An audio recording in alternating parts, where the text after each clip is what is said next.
Hello people of the internet, my name is Aiden and welcome back to Kerbal's space program. With the achievement of orbit firmly within our grasp, it is time to turn our attention further into the cosmos. But first, we do not know what the effects of outside deep space may be on the Kerbal physique, shall we say. So for this reason, I have built this fairly small, fairly simple, little unmanned spacecraft just here. I've named it the HMSP Boudicea.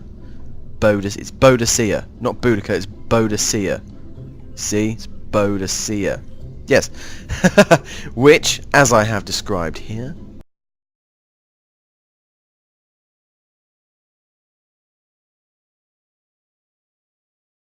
the potential perils are too great for a Kerbal to risk at this early stage of the space program. A computerized cosmonaut of sorts shall take his or her place. Once at altitude, organic material will be exposed to the vacuum of space for a time to observe the effects of Kerbal's high electromagnetic output upon living tissue. Yes, so basically what we've got here is I'm making an excuse, a in-context excuse to just sort of fly to really high altitude and leave this guy in orbit and make an unmanned spacecraft, because I kind of want to make an unmanned spacecraft. It's been all very manned so far, you know. We had the Pioneer, and we had the Veil, and then we had the Soyuz, the Kalishnakov last week. So now we have an unmanned spacecraft that's going to go to moderately high altitude. I'm kind of going to make up whatever altitude I want to get to, but it's basically just going to be hopefully high enough altitude to get some more scientific reports with these jelly container things. Right, so I'm saying that they are like organic material in there that we'll expose to the vacuum and the high electromagnetic environment, shall we say. And I think that would be quite interesting. But we actually have to build a new spacecraft. Neither of these spacecraft here, yeah, definitely not. Neither of these spacecraft are going to be nearly good enough. So we have to build a new spacecraft entirely. Now, we already have the main spacecraft, of course. So we just need to focus, first of all, on the top stage. What I'm doing here is I'm going to put a little bit of space in between where the fairings will start and where the spacecraft will be. Otherwise, it will be this very short, stubby thing that just sort of goes bleh, like bleh. So what we're going to do is we're going to have this, like this, you see. And then we're going to see... Oh, no, we don't want to do that. Although actually that's quite cool. Something like that. That is very cool, but totally unnecessary. Maybe two like that. Although the problem is that we don't have fuel ducts as of yet. So this could be a small problem in that way. However, you're twisted. Get. Well, that does actually seem to fit. Quite like fitting like that. There we go. Okay, and then if I put a small engine on the end of that. Oh goodness. Yeah, no, not like that. Okay, so you know all that stuff that I just said? Well, we're scrapping it, right? Well, we're not. We're not, in fact. We are going to put this here, and then we're going to put the rocket engine on like that, right? So that creates a little bit of space, so it's not just a stubby wee thing. Use a slightly wider one just for this exact reason. Okay, lag. I think that was lag. You can see here how it would just be a very small, very wee tiny thing that really wouldn't look very good.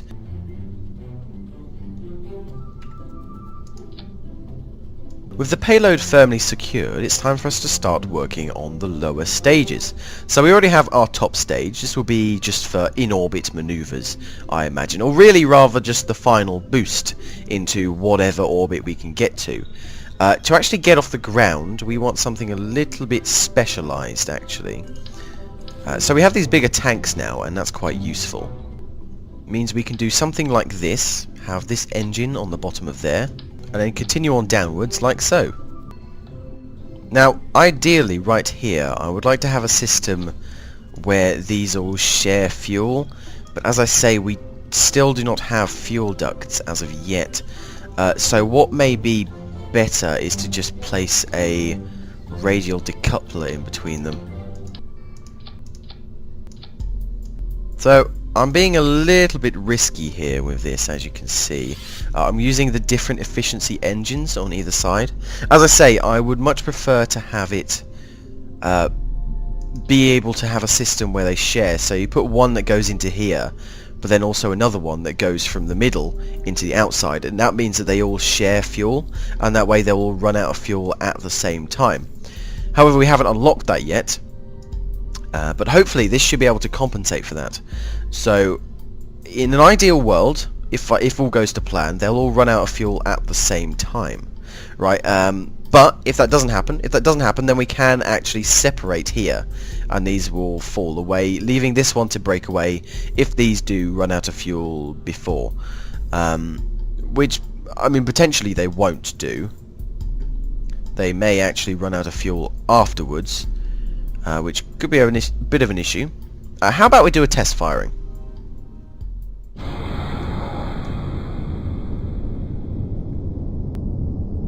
So we're just burning on very, very low thrust. I think they are actually burning down fairly similarly. However, the middle is going down faster, as you would expect. Right, yeah, 162 now. They're going fairly similarly. We don't have any launch stabilizers yet, so this is a little bit like trying to balance a pencil on the end of your finger. Wait a minute. Let's. Oh. As we're getting lower and lower down, it does appear that a divide is appearing. It does appear that a divide is appearing of really not very much between these two tanks. And considering these have so much less there, they should run out of fuel a lot faster. Which will mean there's not really much of a difference between this one burning out and these ones burning out. Now, the issue with separating these outer tanks is they are the ones with the gimbaling control on them.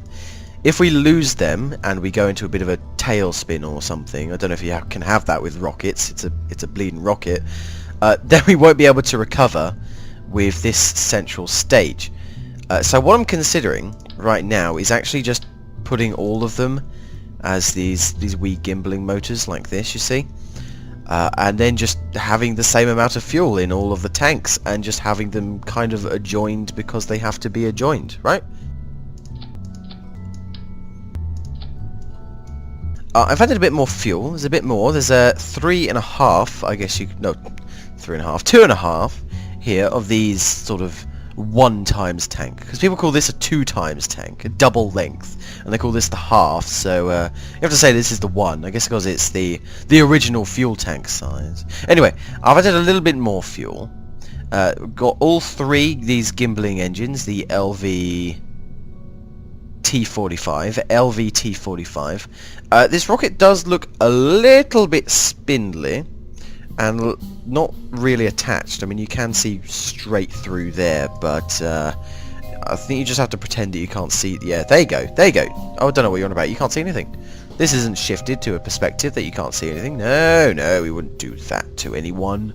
We wouldn't do that. Anyway, it's time to add on our usual struts for launch stability, and then we'll get on with this. With a few minor changes, namely this fairly abstract launch support system just here. The HMSP Boudicea is ready to launch. But first of all, we have a Kalishnakov to land. We have what looks very much like the Black Sea coming up. I've always thought this sea, this ocean here, it looks very much the same shape as the Black Sea. You know, this is Crimea here. It's even got like the tail bit and then the bobbly and then the round, and you know, this is the Strait of Constantinople through here. Okay, it's not perfect, but it just reminds me of it. So we're going to try and land there. I know the Soyuz lands on land, but yeah. We do have one more mystery goo container. Here we go. And it would be a shame to let that go to waste. However, if I click on it now, it just gives me the same thing that we already have in that one. I don't know whether we want to get like a bit more of the science, because it seems to, yeah. Okay, we'll hold on to that. Right, so what we can do is we can hop out with Johnski here, and he sort of lags around a little bit, and whatever. And we can, I believe, collect experiments from these. Yes? Right? Collect data. Okay, you actually have to, like... Really experiment data will render this module inoperable. I want to do that. I want to also do that for this one. Can I... I can. Let me collect that data. Okay, yeah, remove data. I thought for a second there when I didn't get it that that it wasn't actually possible. And that would have been a problem. Because I've designed this whole stage to be disposable. You see, it's fairly expensive, so I'd rather it wasn't disposable, but it kind of has to be disposable. It just appears that you have to apparently rub your face against the bloody thing to actually get the experiment. Here we go. Collect data. There you go. Yep, remove. Good. Although now we have two of the same observation, so it's probably not going to actually let me back into the capsule here, is it? And that item is now inoperable. Brilliant. Well, the original idea for that goo can... Oh, crap. Grab. Oh, you idiot. Come on, man. Come on. Yeah, the original idea for that goo container was so when we're going through the atmosphere to use it. But the issue with that is I won't be able to actually get it back. And as I say, that stage is... Fuck. Yep. Yep, just bored anyway. Jesus. This stage is disposable. So we'd lose the experiment. It appears we've lost the experiment anyway. But we weren't at risk of losing Johnski apart from when he nearly flew off into space. And we get to watch a fairly beautiful sunrise now. There we go. Oh my... Wow. Oh my word. Okay, that... I mean, I was expecting something fairly pretty, but I wasn't really quite ready for that. Wow, I'm actually taken aback. That's amazing. Oh, I love this game! Enough watching fancy things. We have a deorbit burn to perform, or else we're going to be rocketing around the Earth once again, or Kerbin, or whatever this bloody planet is called. And we kind of don't want that, because we're running low on vodka up here. Running low on... What's a Russian delicacy? I dread to think, you know. Only a very light burn, as we do have plenty of time, which means that we can admire the landscape, I guess, although the spacescape... Does that make sense? The spacey poo. Poo? I don't know where poo comes into this. Well, there we go. So we've got a periapsis of 2 kilometers.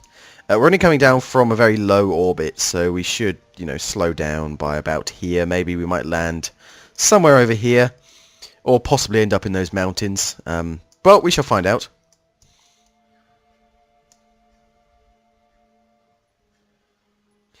As we begin to enter the atmosphere, it's time to say goodbye to our 2 extraneous stages up here. That's still got a little bit of fuel left, so, you know, it's worthwhile. I think with our more efficient engine, this will be even better.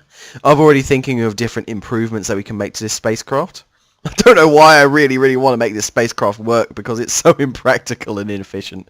But anyway, it's cool, man. It's cool and it looks good. So, 3, 2, 1... There we go. I think the force potentially needs to be lowered on those, because for the Soyuz it only moves away very slowly. But there we go. They are off. Oh man, that's cool.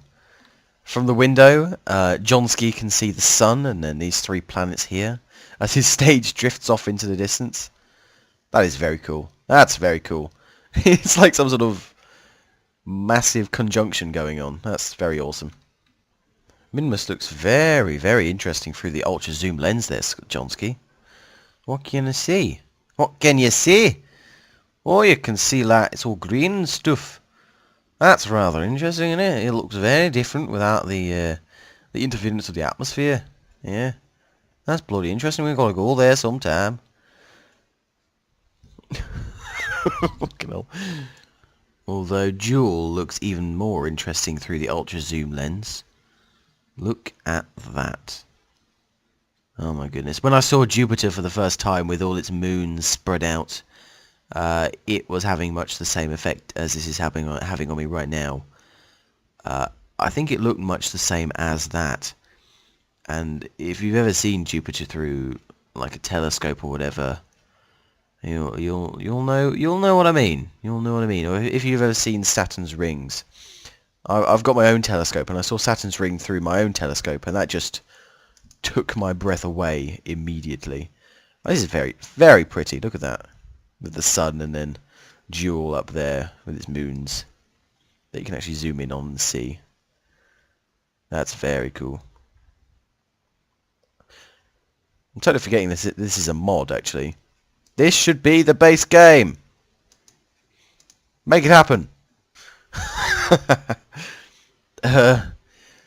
Much like the actual Soyuz, this does seem to be a little bit rowdy on re-entry.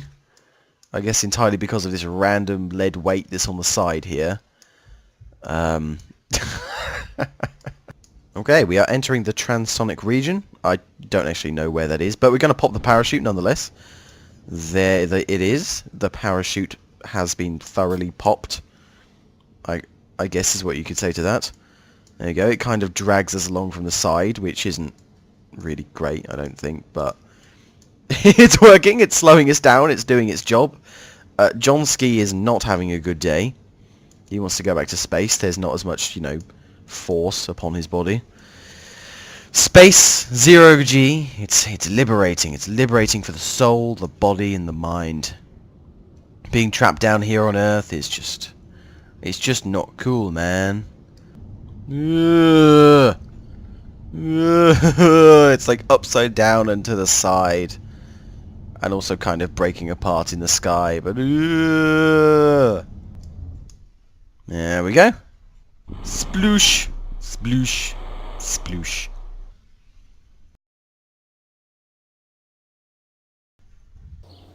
The recovery of Johnski Kerman and the Kalishnakov I has given us 87 science total, 45.3 from that mission, which is not bad. I picked up a couple more from Kerbin's water, a EVA report, surface sample even, and an EVA report. Night may have fallen over the KSC, but the scientists are still hard at work in the R&D labs, discovering that we don't quite have enough money, or research even, not money, that doesn't make sense, to unlock a new tech node, I guess you can call them. Although that's slightly meta, isn't it? Tech node. +1 to Hadron Colliders, right?